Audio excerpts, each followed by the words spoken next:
Drew shows his mettle at a casting business in Scotland. Whoa! Wow, that's fantastic. I think that might be one of the best things you've ever bought. At a salvage yard in Frome, Drew goes to the death on the deals. That was about to try to beat me down in price.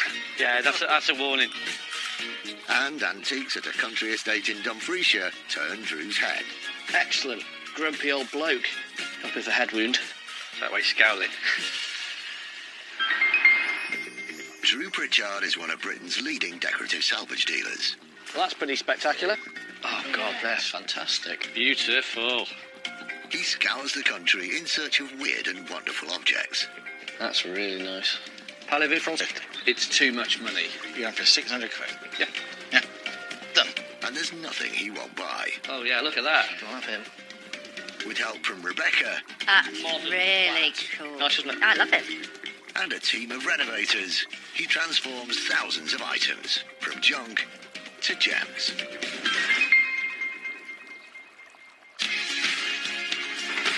At Salvage HQ in North Wales, Hello, Drew Pritchard. the team is busy cleaning, restoring That's a great restoration job. and photographing the latest items. And Drew's grabbing a quick breather.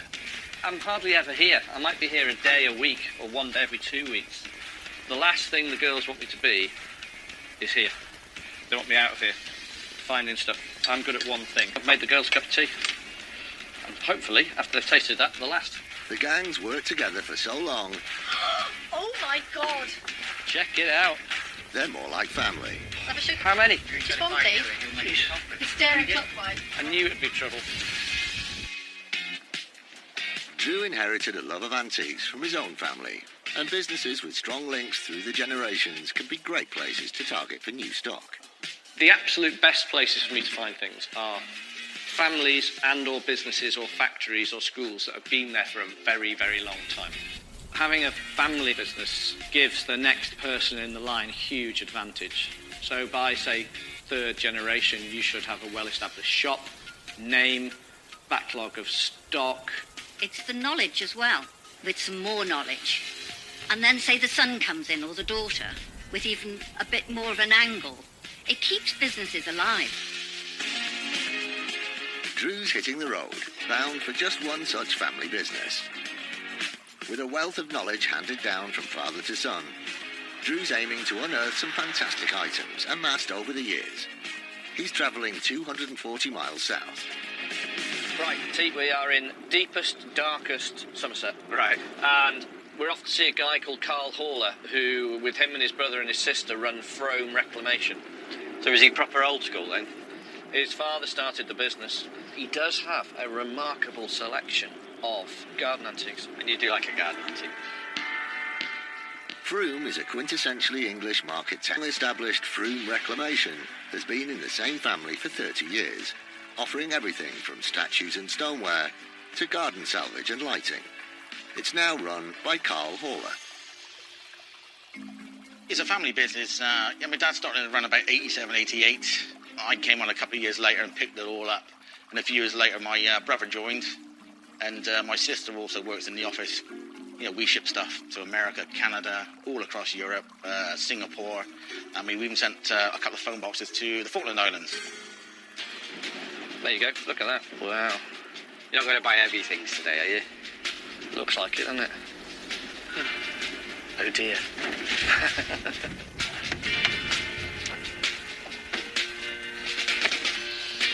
Hey, up, dress man. Hey, likewise.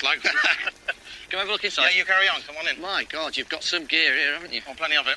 Blimey. 2 acres. Full. Yeah, completely full. Not a lot of room left. Whoa. Isn't it neat? Very. That's weird. Have you got, like, that tidied up disorder thing? Yeah, I reckon I am. Yeah. Everything's got to be on display so you can see it. My word. I think Carl and I will get on. If he doesn't rip my arm off. His handshake's quite remarkable, and yeah, I felt his hand shake in my hip. I mean, it really did hurt. Carl and I sort of fell into the love of this from family. I was always around old things in the house. I was taught from a very young age how to look at things correctly by my father. I've seen that somewhere before, but it's really... That's all. I've just literally sold it a few days ago, an original piece. Oh, that's a shame. Yeah, lovely piece. You can't unsell it. I can sell it 10 times a day, I know that. There's one thing in here which I absolutely love. There's no copies, there's no fakes. Everything here is real. All proper salvage, the real deal. Great. Really nice to see. Well, I'm just having a look, really, see what you've got. Do come with me. See what have you got in that's a bit good. Hey, hey, hey. That I like. Could be you. Yeah, this piece here is an original 70s from a New York skyscraper. If you need your glasses with this one, you've got big. You can just about see it. See it from the moon, that one. I like it. Yeah, it's a good thing. I think it's down. And it's a great big steel painted letter A. And yeah, it's right up my street. It's a great colour. The size is daft and interesting, but big enough to be a fun piece and fit in a house or a shop, but not be too unwieldy, not too difficult to deal with. This giant alloy A was once part of the New York skyline, sitting on top of a skyscraper. At over 7 feet tall, this striking and original piece could be worth around £800. It's a good designer piece. It's too much money. In a nice way. I knew you were going to say Between that. friends. I knew you were going to say that. We're mates now. We're mates now. That's true. So, I think I can knock £1 off. I'll do it at 450. 450 is yours. sold. Thank you very much. Cheers. Oh, God, will you stop doing that? It really hurts. Just shake on the deal at the end. You can shake his hand. I'll get you next time. Yeah.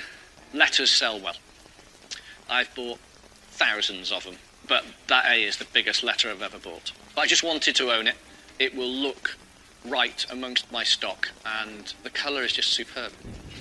With 2 huge warehouses and an outdoor yard covering 20,000 square feet, there's plenty more for Drew to bid on. Amazing stuff.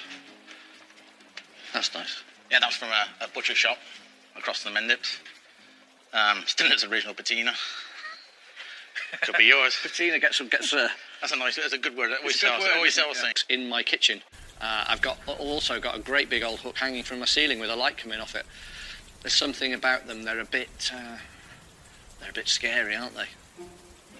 These iron meat hooks may date back to the 19th century and would have been used to display fresh produce in the butcher's window. They're popular nowadays in kitchens for hanging pots and utensils. Darkened from age and use, this example could be worth around £150. So how much you got on it? 65. So what can you do? You could have that. You could have that 45. That one there. Yeah. Yeah. All right. Right. Can we have a look outside? Yeah, you carry on. Yeah. As well as sourcing items from all over the country, Frome is a wealthy area. There are plenty of big houses and gardens for Carl's family business. But what I'm looking for some sort of larger things for the windows that walk out, not too expensive. Yeah. You can walk out with one of these items, you're very strong. I don't want to miss anything out. You've got a lot of stock in. Nice stone coffin. Oh, you put a skull, a skull in it. That was a bloke that tried to beat me down in price. That's right, look. Yeah, that's a warning. Yeah, no wonder I've got to get a deal. David, he's all right. Yeah, David. Does he come with the plinth? It was separate, but I'll do you a deal with the plinth if you want that one. He's got some exceptional things, £4,000 or £5,000 things, and worth every single penny. I need stuff I can turn over quickly. So, what always sells well? Naked men. They just do. And one of the most popular is David. Oh, David. The statue is approximately 35 years old and made of stone on a baluster plinth. It could be worth around £800. What sort of money is he? 200 quid? And the rest. Oh, yeah. Oh, you want the statue as well? You can have it for, I tell you what, a knockdown price, $375, and it's yours, with the plinth. 375. Lovely addition to the garden. 300 quid?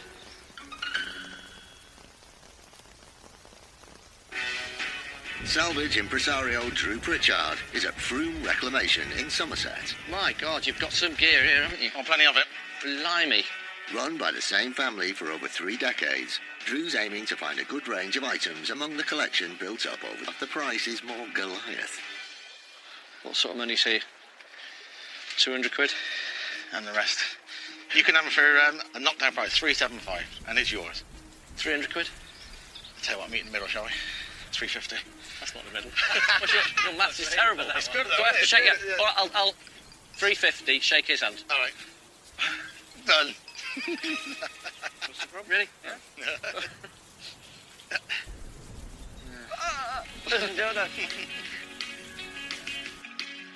Ooh, that's a little bit of a gem, isn't it? It's a fountain head. Bolt it down, the water running through there, coming out of there. It's definitely, remember it's definitely French. Yeah, very nice.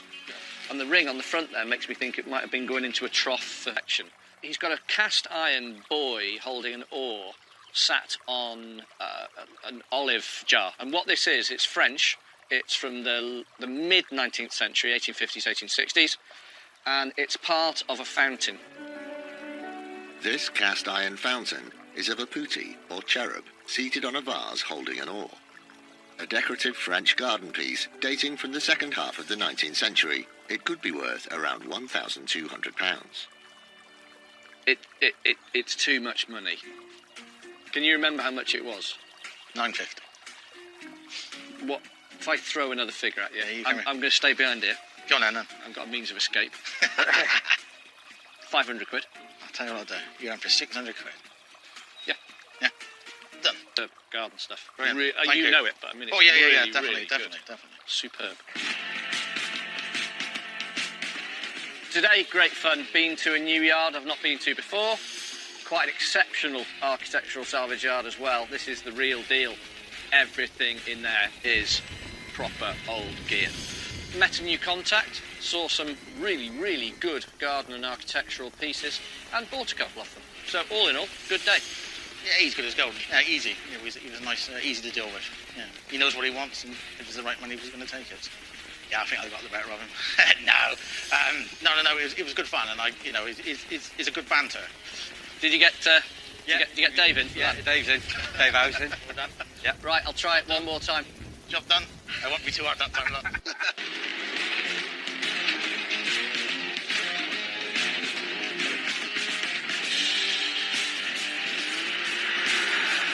Drew's back. Afternoon tea. Hello, how are you doing? That was a bit of a drive. Yeah, you Oh. did well though. Chrome reclamation is fantastic. Really? Yeah, got that. Early 19th century game hook. Yeah. 45 quid. You Put love some. it. I love them. Yeah. They always sell well as well. Guess what that is? Metal cupboard. No. A letter. What do you reckon? Massive. Everybody loves a letter. We've had letters this big, this big, this big, but never this big. He was 350. That's a good price, Very actually. good price. Yeah. That's good. His face is good. The muscles are good. It's got a nice bum. Oh, he's got very nice Very bum. nice bum. Carl's top bloke. We got on very well. And it's just nice to see a family business. And they are doing really well. They are smashing it. lovely to hear. Having done so well at Froome Reclamation, Drew's keen to get straight back on the road, as he's heard about another business that's been run by the same family since the 19th century. Businesses that have been in the family for generations after generations are perfect. Families don't tend to throw things away. It's like a treasure trove when you go in there. Drew's heading 300 miles north to Bowness in Scotland's central lowlands. Right, see, we're in Scotland. We're in between Edinburgh and Glasgow. And we're off to meet a guy called Gavin Ballantyne. He's been with the same family since 1820. These old family businesses can be just gold mines. The central lowlands sits about 20 miles northwest of Edinburgh. By the early 19th century, this area had become a major centre for the iron casting industry, with many foundries being located here. Today, just one company still remains, Ballantyne Casting, in the town of Bowness. This family business has been producing metal castings for everything from bridges to railway tracks and sculptures for nearly 200 years. It's now run by Gavin Ballantyne. Ballantyne's foundry started in 1820. We were formally established in 1856, and we've been in continuous production since then, making iron castings throughout the Wales towards. A lot of the works we do are quite famous and are quite prestigious contracts. There's an old saying that in any British city you're never more than 100 paces away from a casting made here. We think it's pretty much true. So the kind of famous jobs we do are bridge refurbishments. So we did Westminster Bridge a few years ago, Albert Bridge in Glasgow, and we've done a number of the royal parks throughout the UK. Because the business has been in the family for generations, we're really pleased to not throw anything out. So I do think there'll be a good possibility that Drew will be able to find something quite good in here.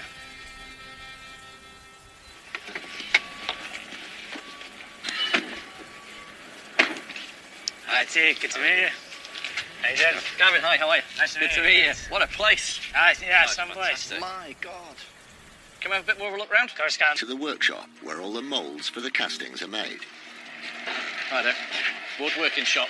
Yes, this is our traditional pattern shop, so make everything here from all handmade. What are you working on now? Right now, this is a base plate for use in the railways, so engineering castings. We do about kind of 5,000 different moulds for railway castings at the moment. Do you keep each one? Molds? You keep them? Yeah, we do. So at the last count, we got about 150,000 different moulds. 150,000? Yeah. Is it cheaper to keep it than to remake it? Yeah, I mean, you know, the man hours of making something like that is quite extreme. Unbelievable. We all know how much I love places like this. The site is quite incredible. When you drive in here, it's like driving into a film set. It's almost like this Dickensian, almost Mordor sort of atmosphere about the place. But I like that. It hasn't changed in the whole time. It's still on the same site and amazingly still being A storeroom upstairs that you might be interested in. There's here? some ancient things up there. Please. So, yeah, love to. It's rare and privileged access we're getting into this. God, that's seen better days, hasn't it? Yeah. Wow. Yeah. It's a very old storeroom. I've not been up here for a long time myself, if I'm being honest. A lot of this stuff will be a couple 100 years old, probably. Amazing. I love stuff like this, I really do. It's just the best. Most people might walk up here and go, well, it's just a tip, isn't it? Look at all the dirt and the mess and everything. This is literally heaven for me. It is just an utter joy. You know, it's an exceptional archive we're now in. Imagine what I can find. Look at that thing. Yeah, the old skull. Tree design, which was Italian, about a thing called memento mori, which means basically one day you will die. So it's sort of, you can take it two ways, but mine is basically that you could live every day to the full. Okay, that makes sense. Or you had the plague. I'm not entirely sure Option one's much better. Yeah, I'll take entirely that. which one it was, but I think that's a wonderful thing. This 19th century wooden mould was used to make an iron casting of the memento mori image. From the Latin phrase, remember you must die, these designs were popular in the 17th century, intended as a religious reminder that life on Earth will affect life after death. This example could be worth around £800. I've got to ask, do you want to sell it? Yeah, I could sell You do? that. Yeah, I could sell that. Happy days. What do you want for it? How much then? Go on, tell me. Let's see if we can go £500. £500. I don't think I can get to that, to be perfectly honest with you. Being honest with you. Okay.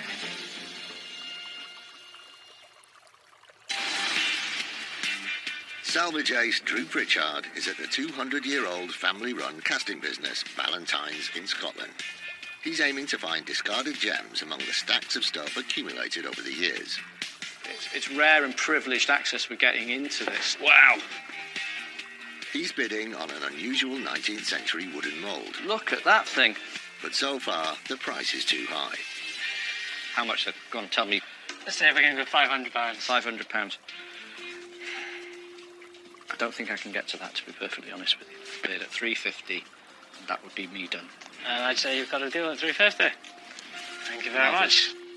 I thought, well, I have to own this now. It's important to me. I want this. So, go in at £350, wince, pay the money, but I own it. Do you know the most interesting thing about this?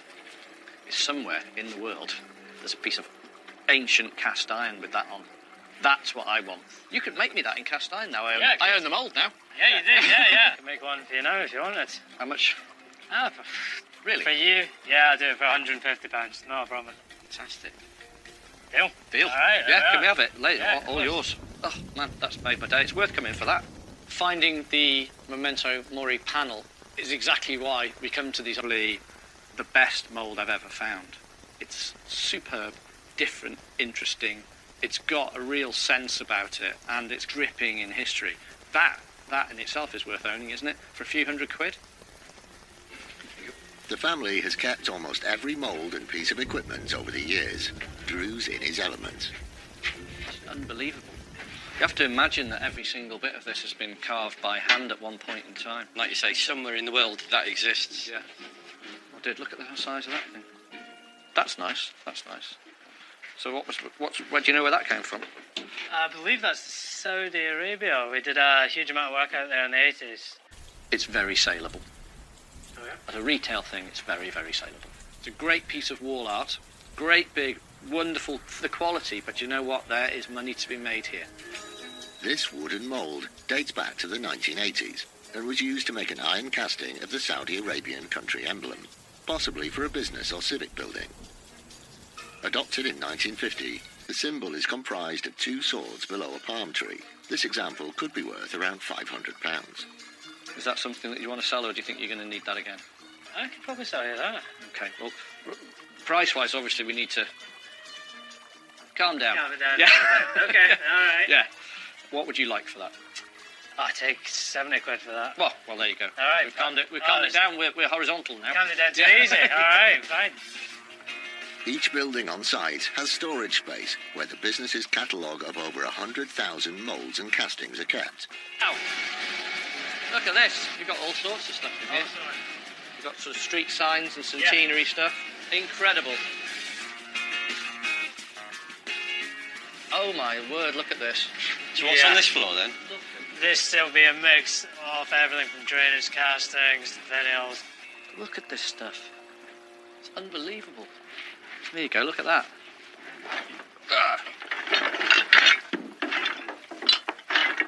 Wow.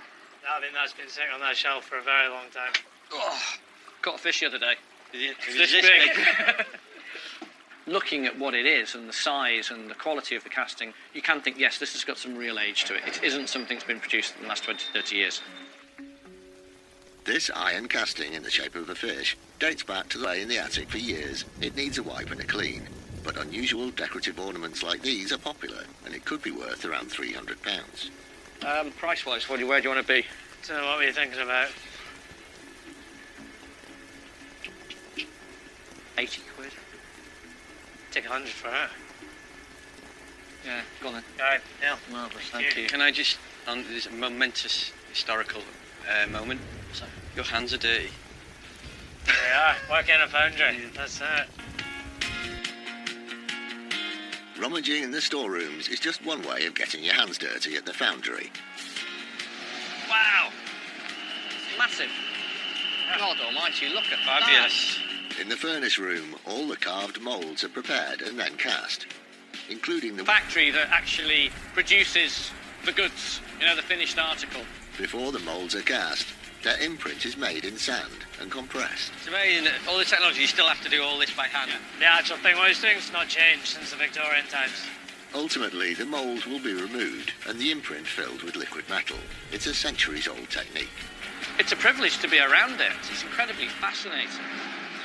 So yeah, a lot of the guys here will be second, maybe third generation, so we've got a lot of father and sons and everything. So we try and pass all the skills down. Good. Let's let Drew around a bit. Sure. See how easy you'll be making it look when he gets on there. Let me guess, don't give up the day job, no? No. This is us. Here we go. It's amazing. Absolutely staggering. And that's it. That's your casting forward, yeah. It's then left to set.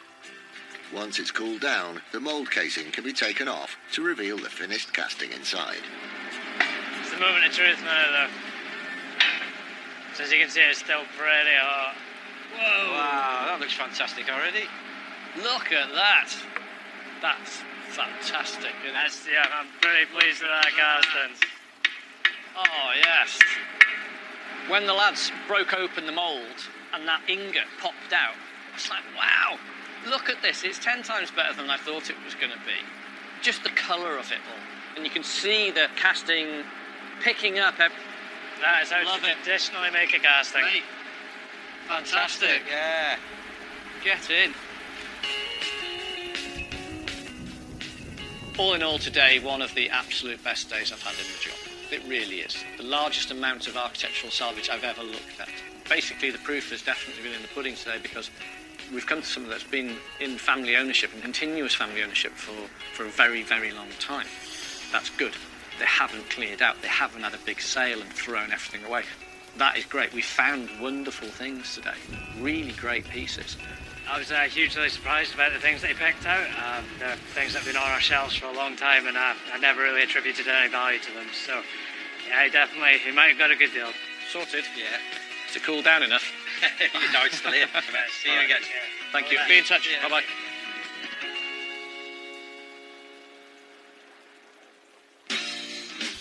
Drew wants to make the most of the long trip up to Scotland, so he's planning one more stop while he's up here. He's heading to another family venture, a country home that's been in the same family for decades.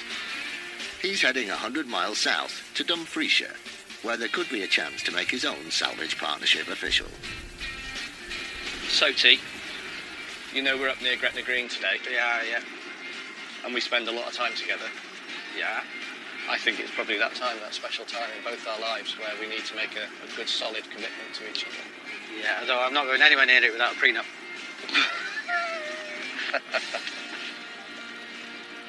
Right, so, a fabulous house, and they've just taken all the stuff from the house they didn't want and put it in the outbuilding. But the really good news, and this is really good news, is the house has been in the same family for well over 100 years. So, the chances of finding good gear from the 19th century are high, particularly high with this one. Springkell sits in the beautiful Dumfriesshire countryside, just 8 miles north of Gretna Green and 10 miles from the border with Cumbria. The 18th century estate has been home to the Johnson-Ferguson family for over 120 years. The Palladian mansion now holds weddings, events, and is also a B&B. It's run by current owner James Johnson-Ferguson. We got here in 1894. That was my great grunt to throw anything away. You can just move it into another room. Eventually, when you've run out of rooms and you want to clear the rooms, you can move them into outbuildings. I hear good things about Drew as a dealer. He's got a fantastic reputation, so I'm excited to meet him and to be talking to him. Ah, hello. Hello. Nice to meet you. How are you Nice to doing, see Drew? you. Nice to see you. T. Hey, nice How to you meet you. doing? Well, thanks for having us. Yeah, good Amazing to have you here. facade of the building as you drive up the road. Thank you. Fabulous. Thank you. Marvellous. Well, this is very grand, isn't it? Yeah. Nice entrance. Lovely. Look at that. Whoa. Oh, yeah, lovely. Good bit Beautiful. of vista. That's lovely through there, isn't it? Yeah. Look at that. Nice view. God, it must take you a couple of evenings to do your lawn. It does. A couple of evenings every week. Well, we're here. An old building like this had continuous use by one family for over 100 years. It's very good for lots and lots of reasons. Number one is they tended to keep things for longer because the house was being used all of the time. Number two, it's a massive house. Number three, they've got lots of outbuildings. Number four, they clearly had to have quite a lot of money to have a place like this. Oh, it's deep down here, isn't it? Yeah. Far down. It's built on a slope. That's why these places are the best, because they've got nooks and crannies everywhere to shove things.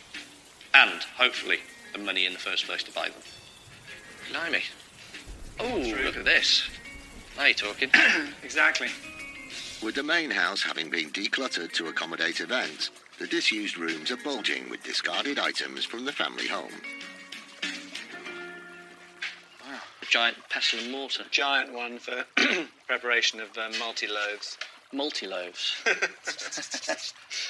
That's one hell of a pestle and mortar, isn't it? Just its size, its whole presence, I think, is very interesting, because it would have only been made for a large-scale country house. That's what really gives it its sort of oomph. This 19th century pestle and mortar would have been used in the house kitchen to prepare ingredients on a large scale for big family meals. It's made of elm and oak with a marble inside, and would work as a decorative feature in a restaurant or country home, and could be worth around £800. Is that something you'd want to get rid of? Definitely.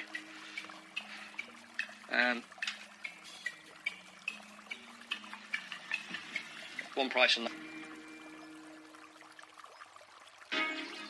Antiques dealer Drew Pritchard is at a country estate in Scotland, owned by the same family for generations.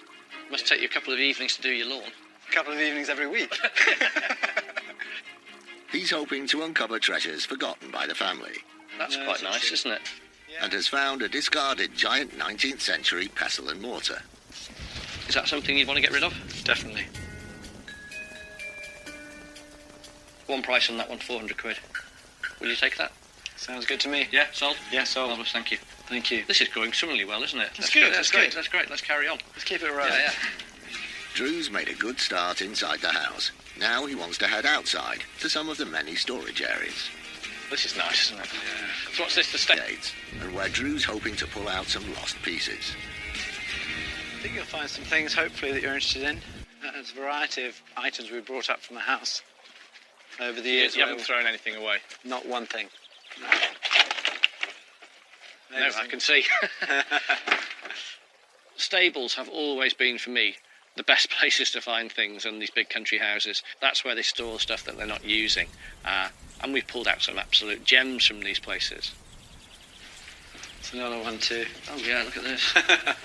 God, look at the condition this place is in. It's beautiful. So yeah, I refurbished it and then filled it with kit. Stuff. There's a bust behind you, Drew. Oh, what, sorry? There's a bust behind that. Lean them towards you. Oh, yeah. Oh, it's terrible. Excellent. Grumpy old bloke, yeah. Do you know, there's one of the family? Haven't seen him for a while. You don't know? The one thing I would say that's very unusual about it, it's in terracotta and it hasn't had a glaze or a paint or anything put over the top of it. Well, it's very unusual. I've never had a terracotta bust. That's signed there. Albert Toft Sept, 1887. How unusual. I have never, ever bought a terracotta bust. The bust is by English sculptor Albert Toft and dates back to the late 19th century. A graduate of the Royal College of Art in London, he's described as one of the major figures of new sculpture. His war memorials and public monuments can be seen all over the UK, and this beautiful example of his work could be worth it. Yeah, that really is a shame. I know. I can give you 300 quid. Sounds reasonable. Yeah? Yeah, let's do it. Thank you. Having occupied the property for over 100 years, discarded items from the family's estate are stashed around every corner. Like those benches in the corner. Yeah, sort of lovely. rather decrepit benches. These are something I buy whenever possible. Yeah. They're very popular. So it's just that corner's gone. It's just that's gone there. Well, it's sort of generally sort of... Yeah. Would you want to get rid of those? I would. You would? Yeah. Great. Okay. One thing I spot is a pair of curved garden seats. Now these two bolt together and curve round, maybe like a little conversation seat. You put some... Garden seats are designed to slot together and probably date back to the 1830s. They're a beautiful example of the elegance and style of the time and could be worth around £3,000. In that state there, being fair with you, £550 for the pair. Would that do? I'll do. Thank you. Excellent. Thank you very much. Very happy with those. Good. It's very important for me to get into houses like this as often as possible. And it's even more important to get into ones that have been in long-term ownership. If they've been able to keep this place for today, we've bought a couple of belters. Really enjoy dealing with Drew. No hesitation whatsoever. Very, very straight. Very trustworthy. He knows his stuff. Just fantastic dealing with him. Thank you for today. Lovely to meet you. Beautiful. Thank you. Yeah, fabulous place. Thanks. Thank you Good very luck much. with Thanks you. for sorting me out now. Cheers. Bye now. It's been a very successful trip to Scotland, and now Drew's keen to get back to base and get his new items up on the website quickly. The quicker they're out of the warehouse, the faster there's profit to be made. That was a long journey for you. It was. Bonnie, Scotland. Yeah. Went to see a guy called James Johnson Ferguson, and he got left this house, right? And he was talking about this fantastic pad. Probably the same spending on it again. Drew will always go that little bit extra with garden furniture because we're known for it and we sell it well. Families like these, they were only buying the best of the best furniture or furnishings. So you know whatever's going to be squirreled away will be quality, actually. Right, so who's he? Don't know. But... He's nicely done. It's terracotta, signed there. OK. Albert Toft. I'm going to see if I can find out who it is. You'll find about Toft, but I don't know about the man.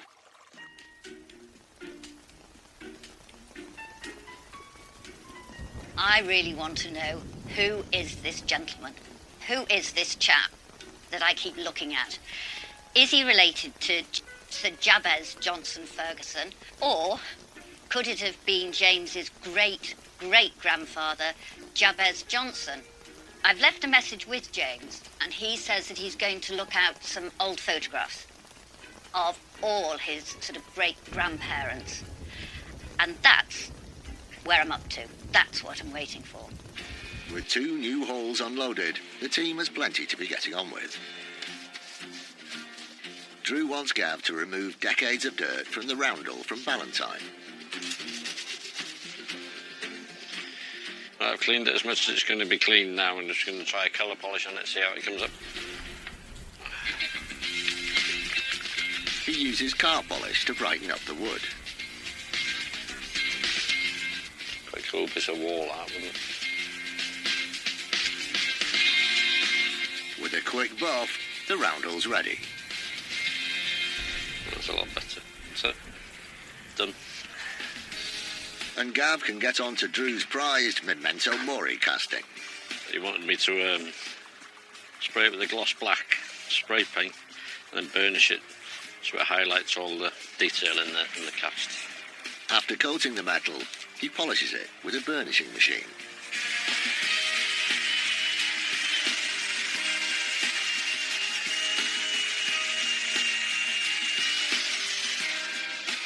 That seems to have come up okay. Just give it a buff now with a rag. Highlight all the detail. With the 2 new pieces in tip-top condition, Rebecca's working hard on the bust. The more background an item has, the more enticing it can be to potential buyers. Brilliant. Absolutely brilliant. James has come back with a copy of an oil painting of his great-great-grandfather, Jabez Johnson. He's our man. He is 120% our man. There he is. Great-great-grandfather, Jabez Johnson. Well, case closed.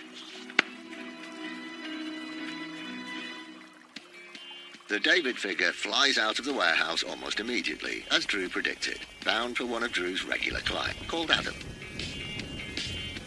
The benches and giant pestle and mortar from Springkell are bought by a salvage enthusiast from the West Country. And the terracotta bust sells to a specialist collector of English sculpture, based in London. It's proof that you have to go to these places, the ones that have stayed in the family for generations.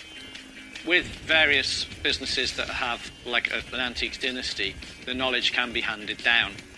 That is great. We found wonderful things, really great pieces. It's just mind-blowing.